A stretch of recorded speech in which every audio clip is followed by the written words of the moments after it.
in matters of the heart, it's actually often really useful to say to people, hey, imagine the same scenario that you're in. Imagine the same scenario you're concerned about or freaking out about. Imagine it if the genders were reversed. Imagine if it were a gay couple instead of a straight couple. Would you still feel the same way about it? And in terms of the current controversy with James Charles, I think it's worth asking those same questions. In what sense is this even controversial? Why is it that anyone's freaking out and rushing to judgment?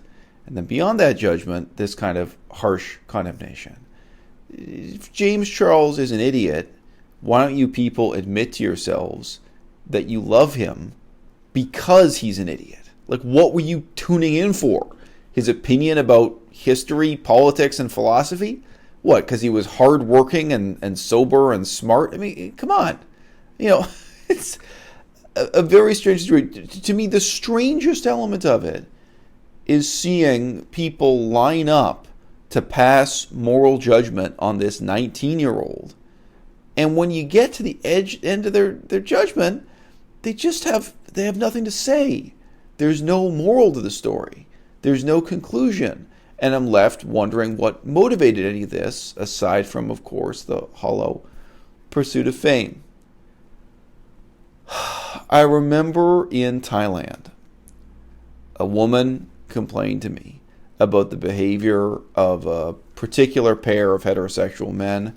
She'd been on one of those booked tours, some I forget if she was just on and off of buses with a lot of other tourists. And she was complaining to me about how these white heterosexual men behaved in Thailand and Laos to get attention from the local women. And she gave me various examples, basically somewhat loutish behavior, nothing illegal, nothing crossing any kind of line.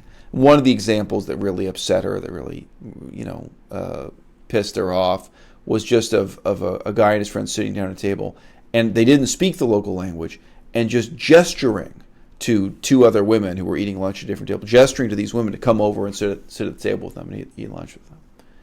And, she acted this out for me.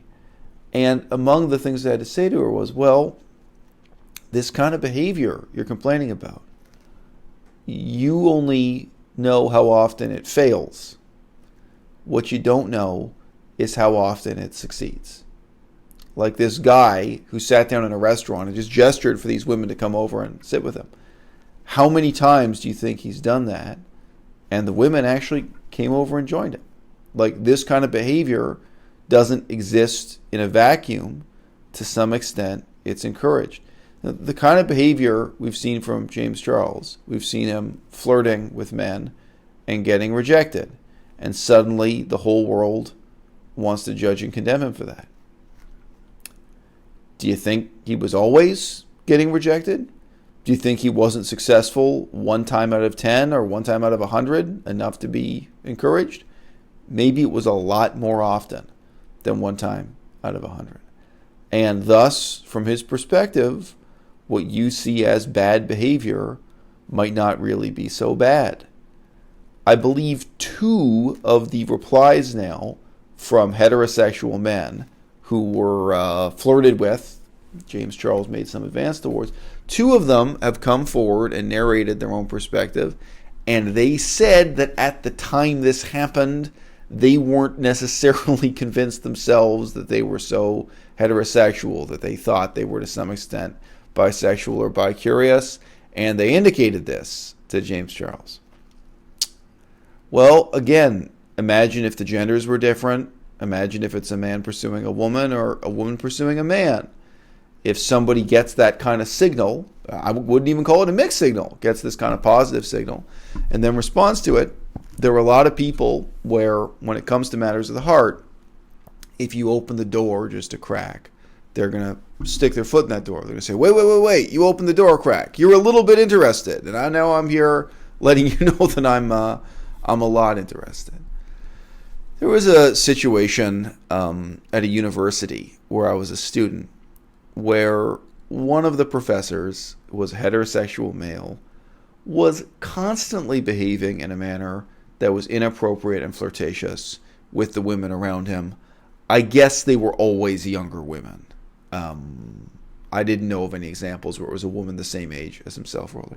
He was a heterosexual man with a wife and kids, and most of it was verbal.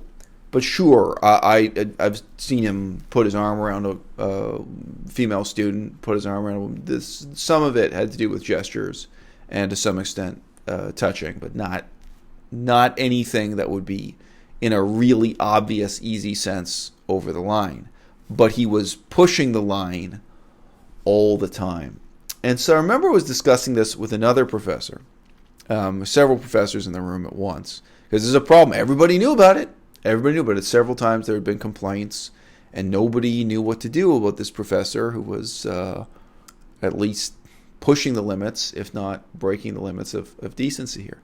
And the most fundamental thing was he didn't perceive himself as doing anything wrong, not even when it was pointed out to him really bluntly and really directly. When he was verbally told, this is wrong, he would reply to that and carry on.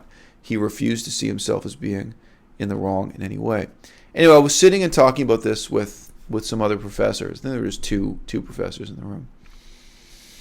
And one of the professors asked me, he was a gay man actually who asked me this. He said, do you think that these flirtations and these inappropriate actions, do you think these things he's doing, do you think they ever lead to him actually cheating on his wife? Do you think ever the women or the females, do you think they were ever interested or reciprocate? And my reply to that was, every time he does this, he's opening the door a crack. And he may think he's just joking. Like, he may think he's just doing this for the attention and for the thrill, for the mutual exposure. But sooner or later, there will be a woman who comes along and she responds to him opening the door a little bit by just kicking down the door and coming on. I said there will be a woman sooner or later, if there hasn't been one already, who who responds to this with enthusiasm. And then, of course, it could destroy his whole life. It could end his career as a professor, or it could end his marriage. It could have huge, negative consequences for him. But yeah, at that time, I presumed it hadn't happened yet. A guy like James Charles, so many people are eager to treat these problems just in terms of good and evil. And it's lacking categories like in good taste versus in poor taste. Like, can you take this kid aside and talk about having good taste? Think about the meaning of the word tact. Being tactful. Being skillful. Almost by definition, if it's a matter of tact, skill, politesse, good taste, we're not really dealing with, the realm of good and evil. And the screenshots that have been put forward to condemn this guy, they consist of him saying things like, you're cute, and like that he's willing to meet up with somebody, but only because they're cute. This is the basis for a witch hunt? I think it would be the basis for a friend of his to take him aside and talk to him about how to have more politesse, how to approach these things in a more sensitive and even-handed manner. But this has again shown me just the strange sort of double-edged sword of internet fandom. Why were you people fans of James Charles?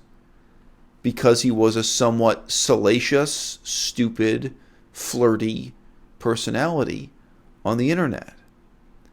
And then this same crowd of admirers turn around and harshly judge and condemn him for exactly that behavior. It was, so to speak, his whole act. This isn't the case that he's a university professor who's expected to be conforming to some higher level of conduct. He's an entertainer, and exactly this kind of behavior is practically the only entertainment he has to offer you. Again, all these clips have now been reused of him joking openly that his own tragic flaw is that he flirts with and pursues heterosexual men, that he's unlucky in love, that he's unlucky in romance, that he's such a terrible flirt, so on and so forth.